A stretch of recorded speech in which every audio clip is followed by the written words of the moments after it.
बबुआ देख ले जाओ इससे इस फरसे की धार देख ले, बरड़ काल की खड़ी सोच ले, विश्वनाथ का द्रोही सहस्त्र बाहु सब जैसा। सुनो राम वो सेवक कैसा, सुनो राम। रोग लगाओ बिहारी समाजा, लत मारे चाहिए सब राजा। राम सो बिल दास की बाड़ी है, इसे काटा नहीं जा सकता। सो बिल क्या कोई बात नहीं, व्यास ने बढ़ाया नहीं, व्यास जी ने अपनी बाणी से दिया। जब इन्होंने शास्त्राभाव लगा दिया तो क्रम बदल गया। हमने शास्त्राभाव दे दी ना विश्वनाथ वाला। तो राम जिसने धनुष को तोड़ा है वो मेरा साधारण कोट का नहीं है, वो मेरा साधारण कोट का क्षत्रिय है, वो मेरा साधारण कोट का बैरी नहीं है। राम वो कैसा है, वो है सहस्त्रबाहु समसूर पूरा, वो मेरा सहस्त्रबाहु के समान रिप है, बैरी है, शत्रु है। और ब्यास जी के सो बिल गाओ बिहाय समाजा। अब देखिए सो बिलक अब बिलक माने अलग, बिलक माने अलग, वही है बिलक गांव का शब्द है। सो बिलक वो समाज से अलग हो जाए। और अगर किसी कारणवश वो समाज से अलग नहीं हो पा रहा है राम, तो बिहाय समाज ही चली जाए।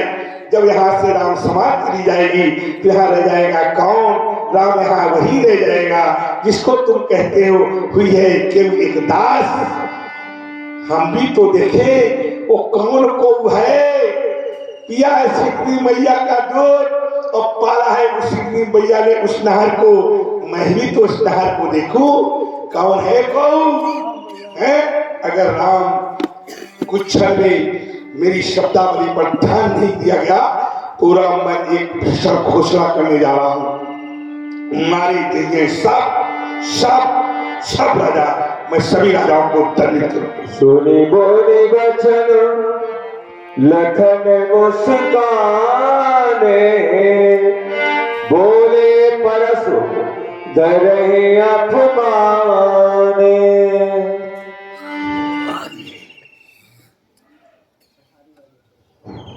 इस संसार में बड़ा संघर्ष करना पड़ता है। जिस व्यक्ति ने जीवन लिया और वो व्यक्ति यदि जीवन जीना चाहे तो बिना संघर्ष के कोई जीवन नहीं जी सकता। सबके हृदय का एहसास अलग होता है। इस दुनिया में सबका व्यवहार अलग होता है। किसी का व्यवहार मित्र का तो किसी का व्यवहार शत्रु का, सबका व्यवहार अलग होता है।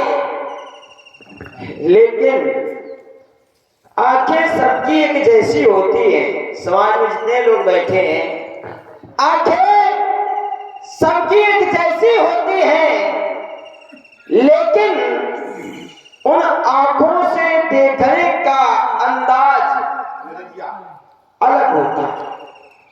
इसी धनुष को जब ये मिथिलावासी देखते हैं, प्रभु तुम चाप खंड नहीं डाले, तो देख लोग सब भय सुखारे। मिथिलावासी जब इसी धनुष को टूटा हुआ देखते हैं तो सुखारे होते हैं। लेकिन महाराज परशुराम जी जब देखते हैं सुनत वचन फिर अनंत निहारे और देखे चाप खंड मई डाले। परशुराम जी जब इस धनुष को टूटा हुआ देखते हैं तो दुखारे हो जाते हैं। दृश्य वही है, धनुष वही है, आंखें वही है, लेकिन नजरिया अलग है। मिथिलावासी देखते हैं तो सुखी होते हैं, परशुराम जी देखते हैं धनुष को तो दुखी होते हैं। कारण क्या है? घोषणा हुई, सुनो राम जैसे धन तोड़ा, वाला शास्त्रा भाव के समान सो विलगाओ व्याज समाजा न तुम्हारे जय धनुष तोड़ने वाला समाज से अलग हो जाए या कि बिहारी समाजा समाज ही धनुष तोड़ने वालों को छोड़कर अलग हो जाए। अगर ऐसा ना हुआ तो सभी राजा मारे जाएंगे। अब मैं विचार करने लगा कि धनुष तोड़ने वाला तो एक है, क्योंकि हमारे भैया ने कहा है होई को एक दास, धनुष तोड़ने वाला एक है, धनुष को एक ने तोड़ा है तो महात्मा जी को एक को मारना चाहिए। फिर बेचारे निर्दोष राजाओं को मारने का उद्घोष कैसा।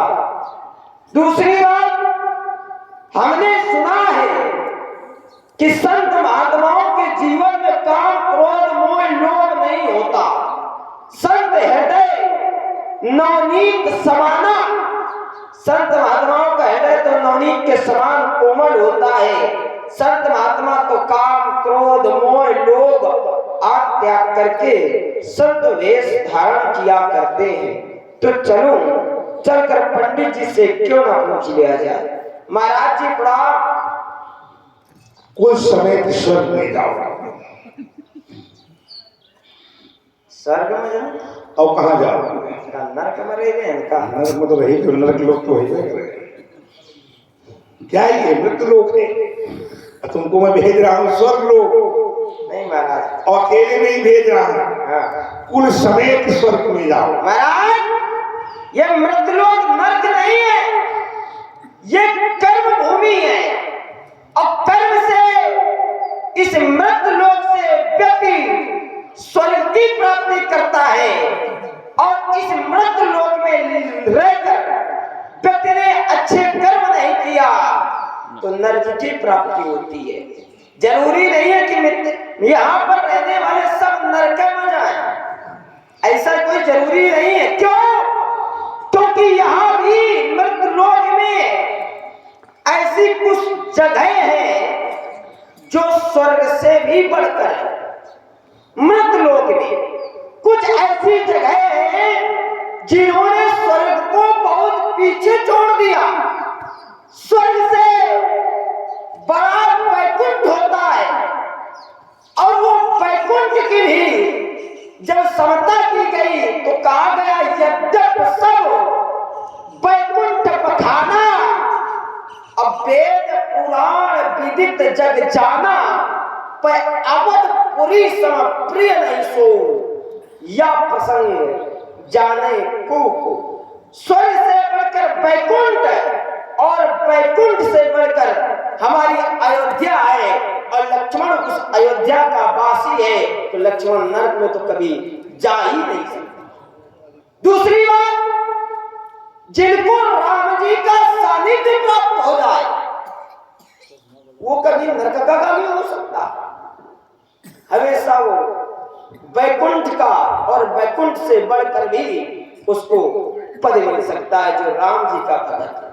और लक्ष्मण तो राम जी का भगत ही है, क्योंकि मैंने कहा है मोरे एक समय तुम स्वामी दीनबंधु पुर अंतरामी। आइए मूल बात पर महाराज, आज जो क्रोध कहे धनुष का टूटना, धनुष का टूटना क्रोध है तो क्या धनुष आपका है? नहीं, तुम्हारे बाप का है। हमारे बाप का तो वही है। धनुष है शंकर जी का और शंकर जी जनक जी के पूर्वजों को सौंपा था तो भैया श्री जनक जी से तोड़वाने और चाहे रखे रहे, इसमें आपका क्या लगता है? फिर धनुष का विरोध वो करें जिनको धनुष पर अधिकार हो। शंकर जी का धनुष है और एक पिता के वस्त्र पर पुत्र का अधिकार होता है। आप लोगों ने देखा भी होगा, एक पिता की जो धन दौलत जमीन जायदाद आदि होता है उस पर पिता के बाद पुत्र का अधिकार होता है। शंकर जी का धनुष है और शंकर जी के पुत्र हैं गणेश जी महाराज।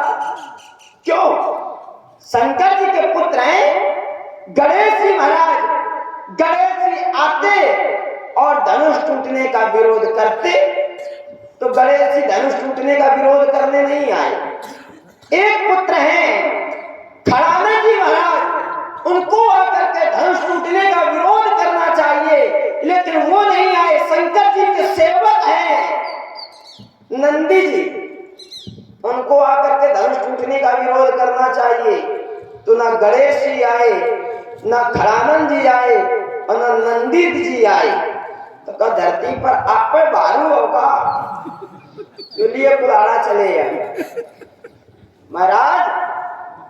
तभी मुझे कहना पड़ा कि भगवान शरीर चाहे जितना मोटा दे, देख रहे भगवान शरीर चाहे जितना मोटा दे दे, पर भैया ये पंडित जी के लिए नहीं कह रहे हैं, सबके लिए है कि बुद्धि किसी को मोटी नहीं देना चाहिए, क्योंकि इनका जो क्रोध है वो अकारण क्रोध है। धनुष के टूटने पर यदि क्रोध है बाबा, एक धनुष टूटा है तो इतना क्रोध है, और मैंने एक नहीं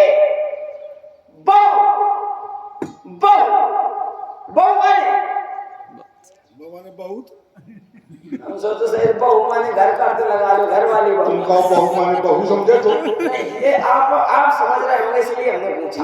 बहू माने 1 2 3 10 20 10,000 नहीं, बहुधन जिनकी कोई गणना नहीं है, बहुधन ही तोरी लड़काई पर असर से कबाऊ न तीन गुस्साई। जैसे आप आज कर रहे हैं महाराज, तभी मुझे कहना पड़ा इतना क्रोध है। अब क्रोध के मूल पर धनुष का टूटना है, तो क्या धनुष के प्रति ममता है? और ममता है तो यही धन पर ममता क्या हेतु, इसका हेतु क्या है बताएं, नहीं तो मानवता का पाठ पढ़ाने ये लखान वीर बलवान चलेगा। और आज एक हजारों कंधे को निकल लो, ज्यादा बातें ना करो। मानवता का पाठ पढ़ाए, लखान वीर बलवान चलेगा। और आज जैसों का मद वर्णन कर दे, ये आज सिंगनी लाल चलेगा, सम्मान चलेगा वीरों का, और भारत का उत्थान चलेगा। अब पंडित जी इस भ्रमिक पथिक को राह दिखाने आप अपना रास्ता भूल गए। इस भ्रमिक पथिक को राह दिखाने ये आज सुमित्रा जबरदस्ती न लगाओ, नहीं तो दही के चूना खा मकाई का भुट्टा दी को कैसे चरित्र का थोड़ा ध्यान, चैत्र का ध्यान है कि मकाई के भुट्टो को काटता रहा, और एक बार थोड़ा काटी से 21 बार काटा है। कितने बार?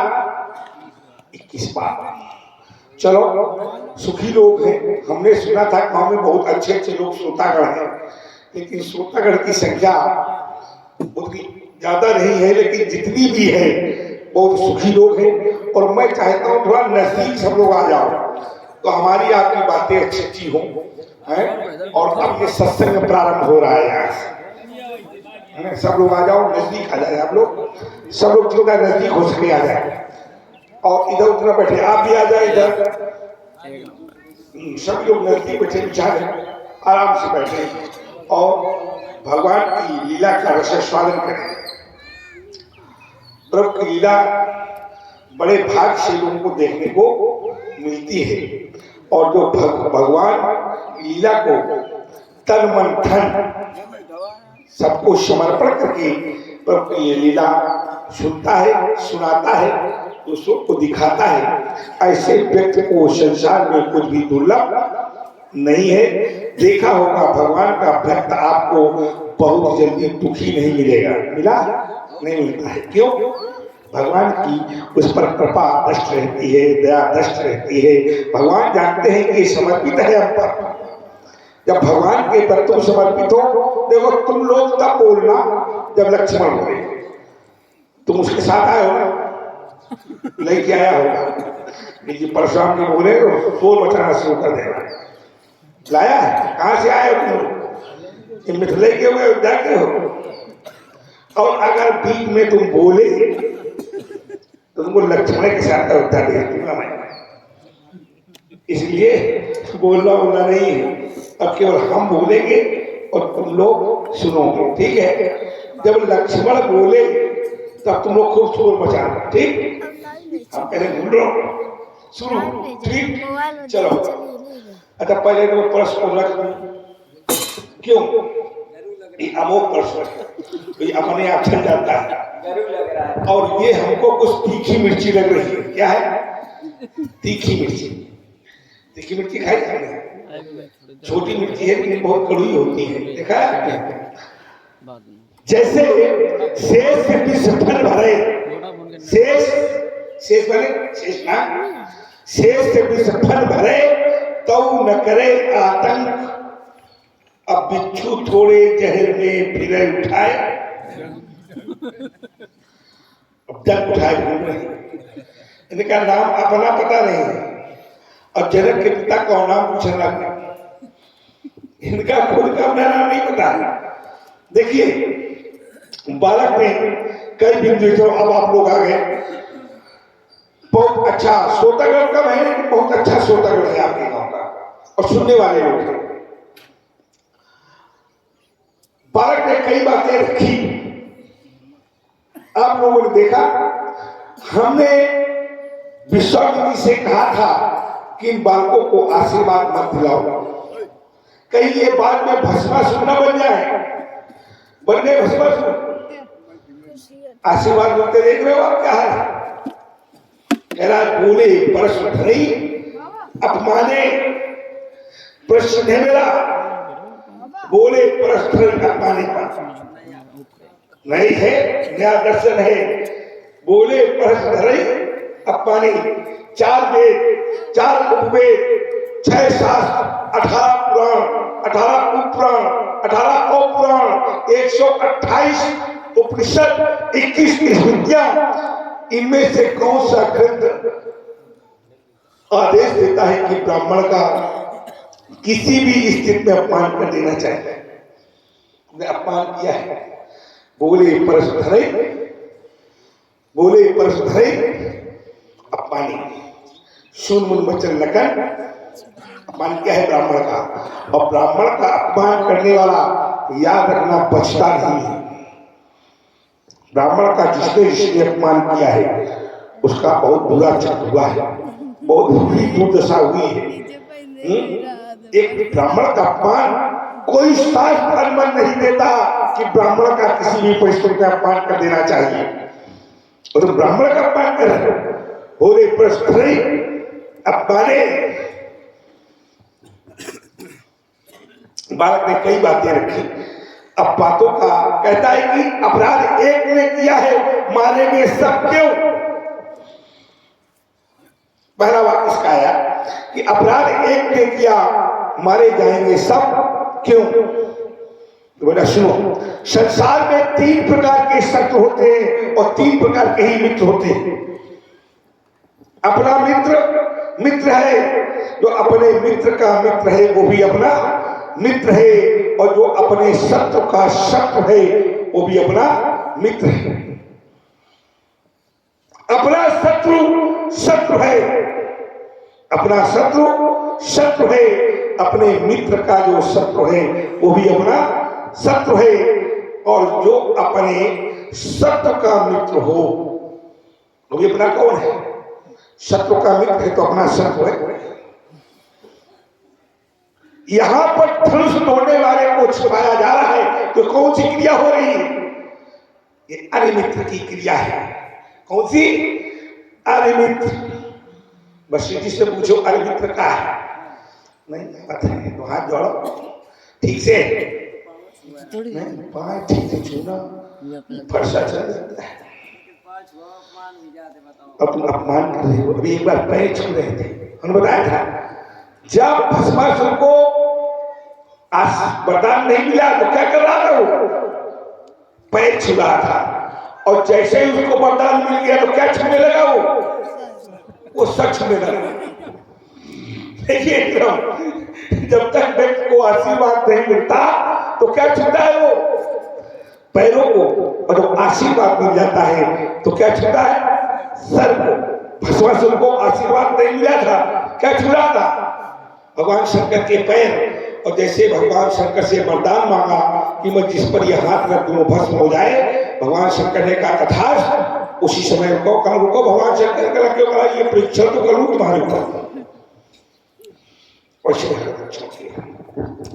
जैसे अब ये क्या था, मारे देखिए सब राजा क्यों हो गया, उत्तर नहीं हुआ। अपराध एक ने किया है, दंड सबको इसलिए मिलेगा कि कोई भी नहीं कह रहा है कि धनुष तोड़ने वाला कौन है, और अपराधी को छिपाने वाला भी क्या है। अपराधी को अगर छिपाया, आप छिपाते हैं तो स्वयं आप अपराधी बन जाएंगे। तो अपराधी को छिपाया गया है, लुकाया गया है, धुलाया गया है, इसलिए हमें चाहिए कि वो कहां है। अगर नहीं मिलता है तब हमने कहा है मारे देंगे सब। ठीक है, अब देखिए एक संत थी, एक कहानी आपको सुनाता हूं। एक संत थे, वो एक कुटी में रहा करते थे। उसी कुटी में एक मूषक रहता था। मूषक माने सवारी। उसी कुटी में एक मूषक रहता था। संत तपस्या करते थे, तपस्या के बाद भगवान का भोग लगाते थे, और भगवान का जब भोग लगाते थे, भोग लगाने के बाद भोग ग्रहण करते थे, जो बचता था वो मूषक देवता को दे देते थे। एक दिन उस मूषक को एक जंगली श्वान ने घायल कर दिया। श्वान माने शियान नहीं होता है, स्वाद होता है कुत्ता। क्या होता है? कुत्ता। एक जंगली श्वान ने, जंगली कुत्ते ने, जंगली श्वान ने उस मूषक को घायल कर दिया। जब मूषक घायल हो गया तो घायल अवस्था में संत के पास आया। संत ने देखा कि मूषक घायल हो गया है, संत को दया आ गई, और दया आ गई, संत को दया आ जाए तो संत ने तुरंत कमंडल से जल लिया, मंत्र का आह्वान किया और कहा कि जा मूषक से तू श्वान हो जा, तू भी श्वान हो जा। श्वान ने घायल किया, तू भी श्वान, उसको श्वान बना दिया। अब कुछ दिन तो ठीक ठाक चला, कुछ दिन बाद कई जंगली श्वानों ने मिलकर के उस श्वान को फिर घायल कर दिया। जब पुनः घायल कर दिया तो घायल अवस्था में संत के पास आया। संत ने कहा कि पुनः घायल हो गए? हाँ महाराज। तो बोला अब तुमको मैं ऐसा बना देता हूँ कि जल्दी कोई घायल ही नहीं कर पाएगा। संत को दया आई, संत ने पुनः अपने कमंडल से जल को लिया, मंत्र का आह्वान किया और क्या कहा, जा श्वान से तू अब शेर हो जा। क्या हो जा? शेर हो जा। अब बन गया वो शेर। क्या बन गया? इनकी जैसा शेर बनाया ना, अब बन गया शेर वो। अब शेर जब बन गया वो तो शेर की तरह सबकी तरफ दहाड़ मारे। महात्मा ने सोचा इसको शेर तो मैंने बना दिया, जरा उसको बगल वाले को, सो गया, थक गया है, बैठो। जैसे ही जो है उसको शेर बनाया तो अब वो शेर बन गया। अब तो उछलने लगा, इससे उछलना है, उछलने लगा। महात्मा ने सोचा इसको मैंने श्वान तो शेर तो बना दिया है, कहीं ऐसा न हो किसी दिन में हमारे ऊपर आक्रमण कर दे। अब वो सभी को डराने लगा। कौन? वही शेर। जब डराने लगा तो महात्मा ने सोचा ये गड़बड़ करेगा। एक दिन उसने सोचा, सिंह ने, उस शेर ने, कि अगर इस महात्मा की लीला को हम समाप्त कर दें, इस संत की लीला को ही समाप्त कर दें, तो और कोई नहीं जानता कि मैं मूषक से श्वान और श्वान से शेर बना हूं। तो एक दिन क्या किया उसने, संत तपस्या में लीन थे, संत तपस्या में बैठे थे। मूषक ने क्या, उसे सिंह ने क्या किया, अचानक महात्मा के ऊपर ही आक्रमण कर दिया। जब भी महात्मा पर आक्रमण किया उस सिंह ने, तो क्या किया महात्मा ने पुनः कमंडल से चल लिया और कहा कि चार तू शेर से पुनः मूषक हो जा। फिर बन गया, शेर से क्या बन गया?